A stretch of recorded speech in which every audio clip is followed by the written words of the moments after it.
All right, so here we are, the last full week of the election. As a matter of fact, tomorrow is going to be the last week of the election. So it is absolutely crunch time, and we had some numbers come in over the weekend. Michigan just started their in-person early voting, and for the Democrats, this was a good sign. So what we're going to be doing in this video is we're going to be breaking down some of the swing states, well, all of them, all 7 of those. We're going to be talking about those and see where things are for the Democrats at this point. As I've mentioned in previous videos, this week is going to be big because we can see some large numbers as far as in-person early voting.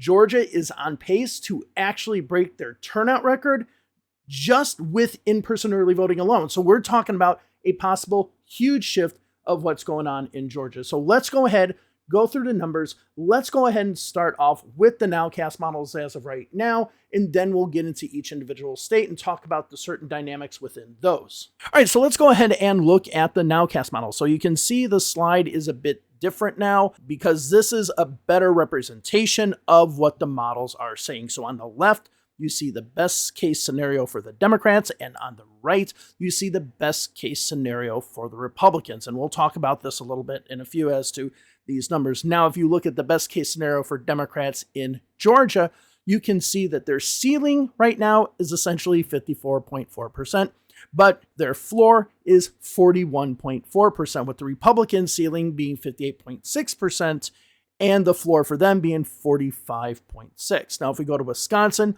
we see the best case scenario for Democrats is 54.5% to 45.5%. And I forgot to mention this is a major party vote, so it does not include like independent candidates, small third-party candidates, just of the major party vote, because it's going to be Harris or Trump that win this election.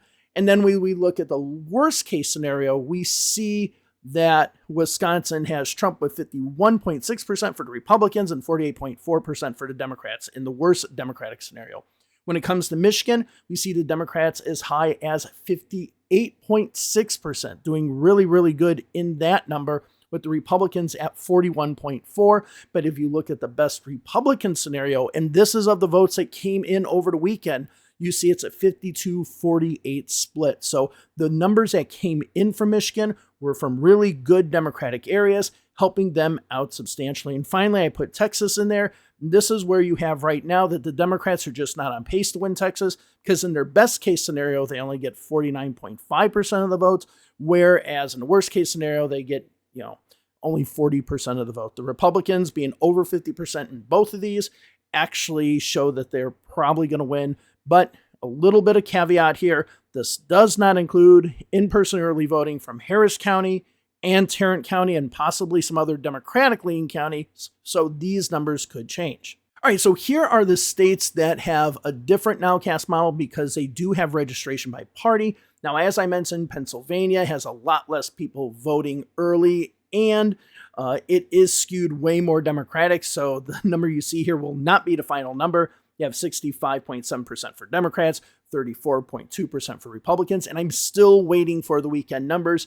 Pennsylvania has not updated those as of this recording. North Carolina has, however, and the Democrats got a little bit closer during the weekend. So it's now 48.9 to 51.2, essentially a tie race right now. But Democrats have done well in early voting in the past, so this number needs to be a little bit more Democratic. Now, if we go ahead and look at Nevada, we can see it's at 46 to 54, favoring the Republicans. John Ralston from the Nevada Independent has been talking about this in his blog, and it looks like the independents are going to be what really makes a difference unless the Democrats can start turning out votes this week. And finally, in Arizona, we see that it's almost exactly what we have with Nevada, where it's 46.1% for the Democrats and 53.9%. And the important thing to note here is that Arizona number went down over the weekend, or from yesterday. It's the only state that has actually gone down during the weekend. So this was a good weekend for Democrats. So those are what the Nowcast models say. Before we get into the state-by-state analysis, let's go ahead and look at the turnout numbers in each of the states that we just talked about. All right, if we go ahead and look at the turnout of the states that do not have registration by party, we see that Georgia is at 40.2%. This is important because the turnout rate in Georgia back in 2020 was 66.2%. So they're on pace to possibly break the turnout record in early voting, right? The overall turnout record. So that's impressive. Wisconsin now is at 35.7. That's going to go up quite a bit. Michigan is at 21%. But again, that was just the first 2 days of in-person voting, and Texas is dead even at 30%. That number should go up quite a bit as well. All right, so if we go ahead and look at the turnout rates in places that they do partisan registration, we can see in Pennsylvania, the turnout rate for the Democrats is 19.4, so they're ahead there. But if we look at North Carolina, Nevada, and Arizona, the turnout rate for the Republicans is larger than for the Democrats. In Arizona, it's kind of close there. But in the other 2 states, we do see a little bit of a gap between those. Now, if we look at the voter composition for each one of these states, again, Pennsylvania is going to be more Democratic. It just is in early voting. And as I mentioned, it's not as big of a part, but it is less than previous elections, as I said in my last one, which is a little bit worrying. But if we look at North Carolina, Nevada, and Arizona, the Republicans are ahead, in some cases slightly, like in North Carolina, but in the West, we see a little bit of a gap. All right, so let's go ahead and get into the states individually. And let's go ahead and start off with Michigan, since Michigan was a state that started in-person early voting on Saturday. Now, we saw a lot of numbers come in, and when we do these Nowcast models, there is a little bit of a shift in the numbers, usually becoming a little bit more Republican if the Democrats are ahead. So we saw that happen in Michigan. The difference is unlike Georgia, where we saw this momentous shift break down, in Michigan, we didn't really see it. The shift was very slight. So basically, the in-person voting is very close to replicating the vote by mail voting, which means the Republicans are not in good shape in the state of Michigan. It actually looks like Michigan could be stronger than Wisconsin, and I was talking about how well Wisconsin was looking.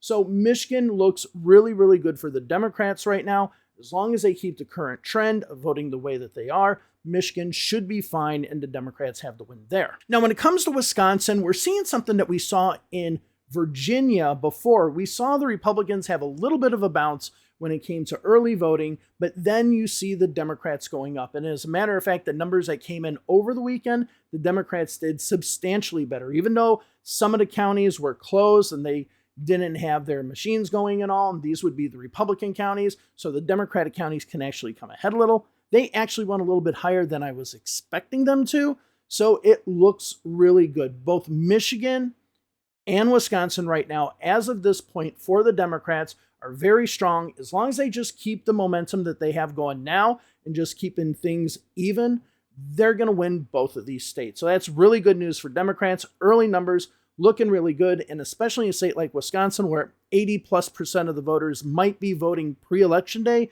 this is the trend that we want to see with the Democrats. All right, so before we go on to the next state, I just want to remind people, if you want Kamala Harris to win, make sure you vote. Make sure you know the voter laws in your state. Make sure you know the vote by mail laws. Make sure you know everything so that you are prepared to go to the ballot box. Now, you know me, I'm going to be voting on election day.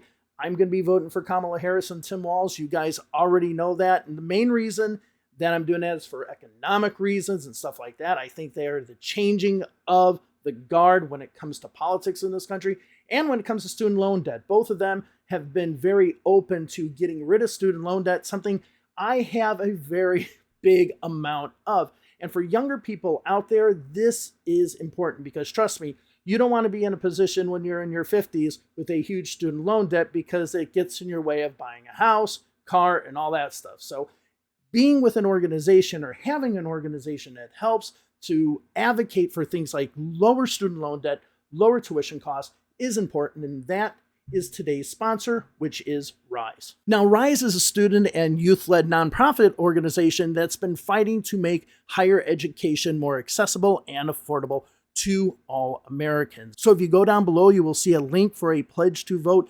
Go down there, let RISE know. Are you voting by mail? Are you early voting? Are you voting in person? Are you voting on election day?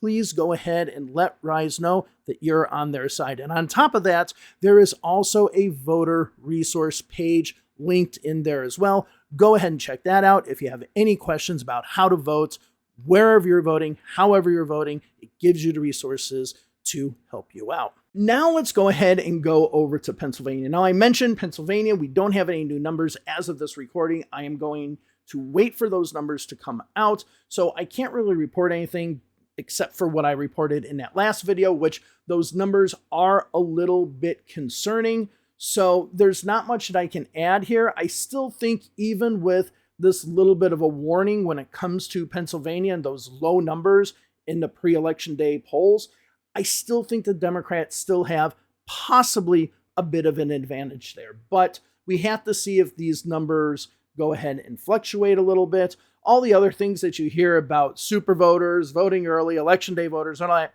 doesn't matter because I can find you the stat on the other side that would make the other argument, right? So it doesn't even matter. We really need to get some of the data from Pennsylvania. But at the end of the day, as I mentioned in this video, in the Pennsylvania video, in all my videos, only about a quarter of the voters will be voting pre-election day. So it is an election day state. So a lot of people might not be quote unquote shifting to election day in the state of Pennsylvania. It's just an election day state.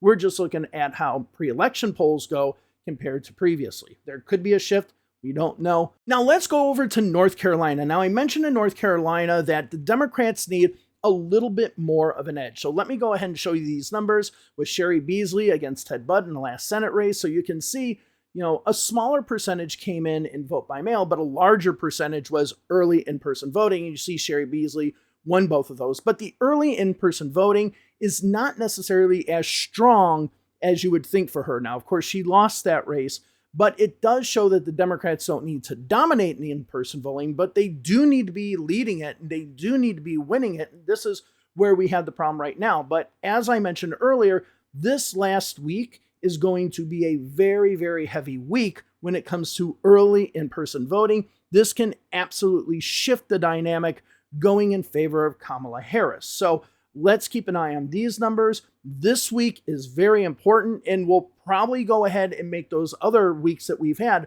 look insignificant in comparison. So this is an eye we need to keep an This is a number we need to keep an eye on, and we need to start seeing where the independents go as well, because what counties they come from will matter quite a bit. All right, so let's go ahead and move over to Georgia, which is the whole reason I changed the slides I use for the video. So before I would just kind of show you the average, but it's now time to go ahead and show you the best and worst case scenarios for both Democrats and Republicans, so you can get an idea of where that range is. And the reason I wanted to show that was particularly for Georgia, because when we look at Georgia, we can see that the range is quite significant compared to a state like Wisconsin. Let's go ahead and go back to that Nowcast graphic and let me show you what I'm talking about. So if you look at this Nowcast model, you can see the best that the Democrats can do, according to the numbers I have right now, is 54.4%. The worst they can do is 41.4%. Now, if you go down to Wisconsin, you can see that Wisconsin is almost exactly the same when it comes to the high number that the Democrats have. But if you look at the low number, you can see it's 7% higher in Wisconsin than it is in Georgia, because this is, in Wisconsin, people are more straight ticket. They do not move as much, whereas in Georgia, people are going from party to party all the time. So I wanted to show you, when we look at the Georgia numbers, we do have this big gap. Now, if you're the Democrats, this can be a good sign possibly. One of the reasons why is that this model includes the 2016 to 2022 elections. And what's happened is those 2016 elections, being very Republican, have now shifted more to the Democratic-leaning elections. So we had the Hillary Clinton election back in 2016 in which she lost, but now we have the Raphael Warnock elections, the Joe Biden elections, the John Ossoff elections. So the trend is actually going in a different way. So this is the reason why we see such a big gap, because it's very Republican heavy at the front end, I wouldn't say very Democratic heavy at the back end, but more democratically favorable due to the fact that we had some close elections in which the Democrats came out on top. So this model, even though it's shown that big variance, might be shifting a little bit to the left and actually looking better for Democrats. But this week, as I mentioned, is a huge week when it comes to in-person voting in Georgia, like very, very big. those numbers can shift substantially over to the Democratic side.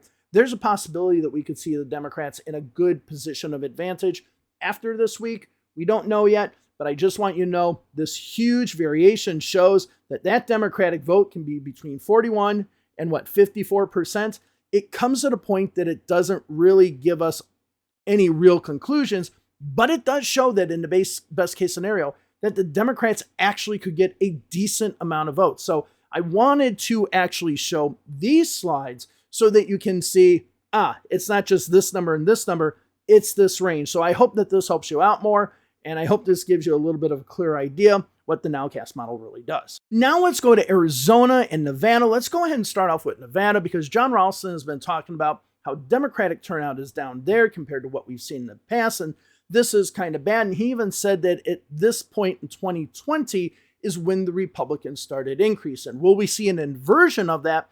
That's possible, because we are seeing more rural voters voting early, not just in Nevada, but in Georgia, in North Carolina, in Virginia, in a lot of places. So this is a trend that is happening, and that could be a big factor in why we see the numbers where they are right now. Now, the Democrats might come back when it comes to Clark County and all that. They need to build that firewall. Maybe they build that firewall this week, but we'll just have to see. We'll have to look at the numbers. And also independents, really big here. The voter turnout amongst independents is really low right now, like really, really low in Nevada. So we'll see if that actually changes anything, because the way they shift is absolutely the determiner, really, when it comes to this election. The independent vote actually in Arizona, however, is actually more of a factor than it is in Nevada, because if we take Maricopa County, for example, we see that the Democrats actually are at a disadvantage when it comes to voter registration, but we do see them winning Maricopa County slightly, which means a lot of those independents go over to the Democrats. And as of right now, the independent voters have not really been turning out, but I think both in Nevada and Arizona, that's okay. A lot of times independent voters, non-party affiliate voters, they do show up on election day, or they show up late in early voting. A lot of them do show up on election day. So this might be something where we do see a shift on election day, and just kind of see how close the models can get when it gets to early voting. So overall, looking at what's going on, the Democrats are in a better position now than they were before the weekend started. Michigan and Wisconsin looking good. I think with Arizona and Nevada, things are okay. But even if the Democrats win all 4 of those states, they still have to win one of the other 3 states in order to win. Unless they win Pennsylvania, they don't need those other 2 Western states. Now, when it comes to the 2nd Congressional District, Nebraska, we've had more polling that show the Democrats are doing well there. I'm not even worried about that anymore. I think the Democrats are going to perform quite well there. So we'll see how that is. Unfortunately, we can't really get much data. We do have some data when it comes to early voting. It is helping the Democrats in the Nebraska 2nd Congressional District, but I cannot parse it down to make a model out of it. That's the only problem. But the Democrats are breathing a little easier today. And as I mentioned, this week in Georgia, for example, will have more votes than the previous 2 weeks of early voting combined. That's how important this is. And if the Republicans have already spent all their votes early, there's a possibility that the Democrats could come back. And as you can see in that model, I have a wide variance when it comes to the Democrats and Republicans in Georgia. So anything can really happen there. That's why I feel really good about Wisconsin and Michigan, because those margins are tighter and the Democrats are staying in their lane, are in the lead. So that is a good thing. All right. Well, thank you all very much. Have a wonderful day wherever it is you are. I will talk to you later.